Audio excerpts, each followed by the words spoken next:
രാജ്യത്തെ തുടർച്ചയായ 4-ാം ദിവസവും ബാങ്കിംഗ് സംവിധാനങ്ങൾ ഇന്ന് തടസ്സപ്പെടും. 9 ബാങ്ക് യൂണിയനുകളുടെ കൂട്ടായ്മയായ United forum of bank unions ആഹ്വാനം ചെയ്ത അഖിലേന്ത്യാ പണിമുടക്ക് ഇന്നാണ്. എല്ലാ ശനിയാഴ്ചയും അവധിയാക്കിയ ആഴ്ചയിൽ 5 പ്രവൃത്തി ദിവസങ്ങൾ മതിയെന്നാണ് ഇവരുടെ ആവശ്യം. അപ്പോൾ ഇനി ബാങ്കിലോട്ട് കയറണ്ട എന്ന് ഉപഭോക്താക്കൾ തീരുമാനിച്ചാൽ എന്തായിരിക്കും അവരുടെ മറുപടി എന്നറിയില്ല. ബൽറാം നെടുങ്ങാടി വിശദാംശങ്ങളുമായി ഡൽഹിയിൽ നിന്ന് വീണ്ടും. ബൽറാം, ശരിക്കും യഥാർത്ഥത്തിൽ ഈ കൺസ്യൂമർ ഇസ് എ കിങ് എന്നൊക്കെ നമ്മൾ പറയുമെങ്കിലും ഈ ബാങ്കിൽ പോകുന്ന ആൾക്കാരുടെ സൗകര്യങ്ങളെ ഈ യൂണിയന് പ്രശ്നമല്ല എന്ന് തോന്നുന്നു. പറയൂ.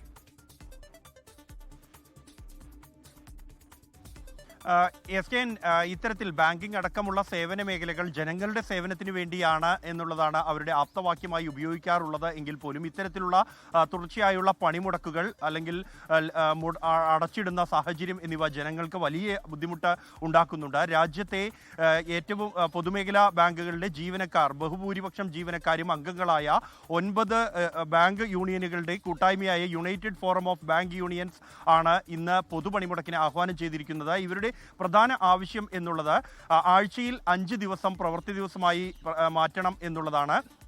നിലവിൽ 2-ാം ശനിയാഴ്ചയും 4-ാം ശനിയാഴ്ചയും അവധി നൽകാറുണ്ട്. അതിനപ്പുറത്തേക്ക് 1-ാം ശനിയാഴ്ചയും 3-ാം ശനിയാഴ്ചയും കൂടി അവധി നൽകണമെന്നും പകരമായി പ്രവൃത്തി ദിവസങ്ങളിൽ 40 മിനിറ്റ് അധികം ജോലി ചെയ്യാൻ തയ്യാറാണ് എന്നുമാണ് ഇവർ അറിയിക്കുന്നത്.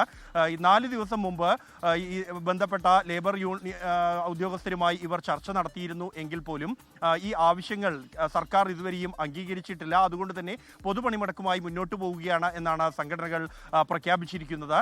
കഴിഞ്ഞ 3 ദിവസമായി തുടർച്ചയായി ബാങ്കുകൾക്ക് അവധിയായിരുന്നു. 4-ാം ശനിയാഴ്ചയും റിപ്പബ്ലിക് ദിനം അടക്കമുള്ള ദിവസങ്ങൾ, ഞായറാഴ്ചയും അടക്കമുള്ള പരിഗണിച്ച അവധിയായിരുന്നു. ഇതിന് പിന്നാലെയാണ് വീണ്ടും ഇന്ന് ഇത്തരത്തിൽ പണിമുടക്ക് പ്രഖ്യാപിച്ചിരിക്കുന്നത്. ഇത് ജനങ്ങളെ എത്രത്തോളം ബാധിക്കുമെന്ന് ഈ ബാങ്കിംഗ് പ്രവൃത്തി സമയം ആരംഭിക്കുമ്പോൾ മാത്രമേ വ്യക്തമാവുകയുള്ളൂ. എന്തായാലും ജനങ്ങൾ വലിയ ആശങ്കയിൽ തന്നെയാണ്. അതേസമയം തങ്ങളുടെ ആശങ്ക പരിഹരിക്കണമെന്നാണ് ഈ യൂണിയനുകൾ ആവശ്യപ്പെടുന്നത്.